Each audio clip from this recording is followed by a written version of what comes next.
और अभी अभी हमारे वहाँ पर से एक अर्थी गई तो बहुत ही बुरा लगा साथियों मुझे।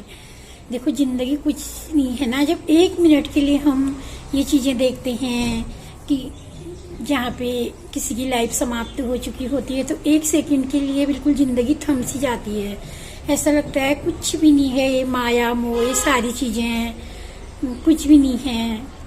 और फिर इंसान मतलब थोड़ी देर में ही सब मतलब नॉर्मल हो जाता है। तो साथियों अभी घर आके मैं थोड़ी अब कपड़ों की तहाई कर रही हूँ और इनकी तहाई करते करते मैं आप लोगों को एक कहानी सुनाऊंगी, क्योंकि मुझे बहुत सारी कहानियाँ आती हैं। एक बार की बात होती है, एक गांव में बहुत से आलसी लोग रहते हैं, कुछ काम नहीं करते, दिन भर मतलब आलस में, जुए में, शराब में, और ऐसी महिलाएं भी मतलब ऐसी नशे की चपेट में सब ऐसे ही रहते हैं, बिल्कुल आलसी रहते हैं, कोई कुछ नहीं करता। तो अब मतलब वहाँ पे बहुत ज़्यादा वो हो जाता है, बहुत ही ज़्यादा मतलब काल जैसा पड़ जाता है और बहुत बीमारियाँ होने लग जाती हैं। तो सारे लोगों को बहुत दुख हो जाता है। वो भगवान से प्रार्थना करते हैं, भगवान हमें बहुत सारा धन दे दो। एक दिन करते हैं, 2 दिन करते हैं, 3 दिन करते हैं, तो एक दिन एक धन की जो देवी होती है उनको दया आ जाती है। तो धन की देवी को उन पे दया आ जाती है। तो धन की देवी कहती है कि तुम लोग मांगो, तुम्हें क्या चाहिए। वो कहते हैं हम ढेर सारा धन दे दो। धन की देवी बिना काम किए वो कहती है हाँ मैं दूंगी तुम्हें, एक शर्त पे, अगर तुम लोग मतलब हर दिन तुम लोग हर जैसे तुम उठोगे तो तकिए के नीचे ढेर सारे पैसे पाओगे, लेकिन मेरी शर्त ये है कि कोई किसी से नहीं बोलेगा, न अपने परिवार में बोलेगा, न बाहर वालों से बोलेगा। तुम्हें दुख आए सुख आए, न बोलना है, न हंसना है, न रोना है, बस इस सारे में ही तुम अपने परिवार वालों से भी काम करोगे। वो सब खुश हो जाते हैं। वो कहते हैं जहाँ से धन आना जो शुरू हो जाएगा तो हमें बोलना हुलना हमें क्या चाहिए, अपने आप रहता है। ये कहते हैं, वो कहते हैं हाँ धन की देवी हम तुम्हारा कहना मानेंगे और हम आज से मतलब हम न बात करेंगे किसी से, न हंसेंगे न रोएंगे। तो तथास्तु कहती है। अब सारे गांव के लोग सुबह उठते हैं, तकिए के नीचे देखते हैं तो ढेर सारे पैसे पाते हैं, पैसों का ढेर बिल्कुल। तो अब मन ही मन खुश होते हैं, लेकिन ना हंस सकते हैं। मन करता है कि अपने घर वालों से कहें, लेकिन कैसे कहें, उन्हें तो बोलना ही नहीं है। ऐसे दिन बीतते जाते हैं। गांव में शादी भी होती है और तो ऐसे ही लोग आते हैं शादी में, खाना खाते हैं, खाना खाते हैं और चल देते हैं। और जब क्या कहते हैं, कभी किसी का नामकरण होता है, नामकरण में आते हैं, चल देते हैं।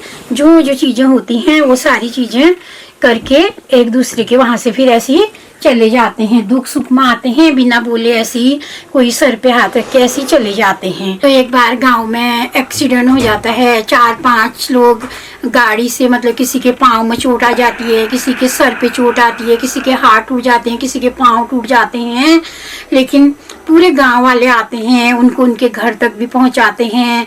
और जिनके हाथ पाँव टूटे थे, सर हर फूटे थे, वो तक नहीं कर सकते, क्योंकि उन्होंने बोलना ही नहीं है और न वो रो सके न वो बोल सके। ऐसे ही दिन बीतते गए। गांव मतलब गांव के जो लोग थे, जो खुशी उनको उनके तकिए के नीचे पैसे पाके हो रही थी, अब वो खुशी धीरे धीरे मतलब दुख में बदलने लगी। सब लोग मन ही मन सोच रहे थे कि हम कैसे मतलब इस धन से छुटकारा पाएं। ऐसा धन किस काम का जिसमें हम खुश ना हो पाए, दुखी ना हो पाए, लेकिन वो कहें तो किससे कहें। तो एक दिन फिर ऐसा आता है कि एक आदमी बीमार होता है। तो अब एक दिन एक आदमी बहुत बीमार हो जाता है, बहुत ज़्यादा बीमार हो जाता है। वो बिल्कुल मरने की स्थिति में चली जाता है।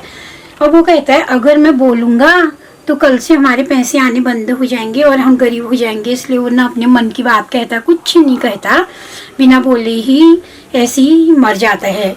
मरता है तो अब उसके जैसे वो मरता है तो उसके जो मतलब सब सारे गांव वाले आते हैं, उसको शमशान में ले जाते हैं। तो उसका जो बेटा होता है, तो जो आखिरी बार जैसे जब मुखाग्नि देते हैं। उससे पहले एक कंधे में एक घड़ा रखा जाता है पानी का, तो उसको लेके पूरे अर्थी के चारों ओर घूमा जाता है। तो उसका लड़का जब वो घड़े को लेके कंधे में ऐसे घूम रहा होता है तो घड़े को ऐसे ही फेंकता है और जोर जोर से दहाड़े मार के रोता है। जितना वो रो सकता था उतनी जोर से वो रोता है। तो वो कहता है, धन की देवी तुम आओ यहाँ, हमें नहीं चाहिए तुम्हारे पैसे। ये पैसे किस काम के, अगर हम दुख में रो ना सकें। और क्या कहते हैं, मेरे पिताजी बिना कुछ कहे, अपने मन की बात कहे, इस संसार से विदा हो गए। और हमारे गांव में इतने नामकरण हुए, ना हम खुशियाँ मना पाए, ना हम नाच कर पाए, और ना हम झूम पाए, ना हम रो पाए। अगर तो धन की देवी का आह्वान करता है उसका बेटा। वो कहता है, हे धन की देवी आप प्रकट हो, हमें नहीं चाहिए आपका धन। जैसे वो कहता है तो गांव के सारे लोग दहाड़े मार मार के कहने लग जाते हैं, हाँ हाँ हमें नहीं चाहिए आपका धन। जहाँ हम ऐसे पैसों से क्या करें, जहाँ न हम हंस सकते हैं, न हम रो सकते हैं, न हम अपनी खुशियाँ मना सकते हैं, और ना ही हम किसी का दुख बांट सकते हैं। तो हम ऐसे पैसे से क्या करें। तो फिर पूरे गांव वाले डिसाइड करते हैं कि अब से हम बहुत ज़्यादा मेहनत करेंगे और मेहनत का ही हम खाएंगे, और हम आलस को बिल्कुल त्याग देंगे। और ऐसे ढंग से हम करेंगे क्या, जैसे हमारे घर में कोई खुशियाँ आए, किसी की सगाई हो, कोई नामकरण हो, कोई शादी हो, हम हंस नहीं पाए, हम इंजॉय ना कर पाए।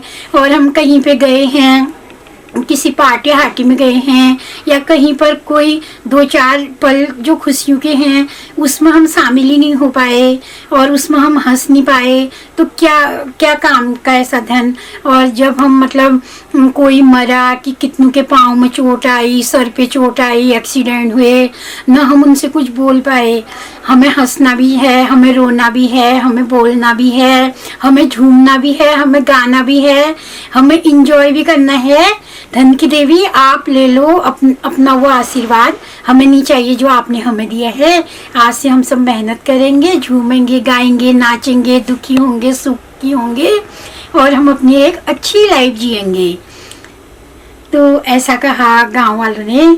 तो आप लोग को मेरी कहानी कैसी लगी आप कमेंट में ज़रूर बताइए। ऐसी कभी कभी मैं आप लोगों के बीच ऐसी प्यारी प्यारी कहानियाँ लेके आऊँगी। तो गाइस आज का भी अब ये व्लॉग एंड हो चुका है। तो फिर आज बुआ ने कहानी कही थी, तो आपको कैसी लगी जरूर बताना कमेंट में। और जो भी पहली बार देख रहा है वो लाइक और सब्सक्राइब करके जाना। बाय।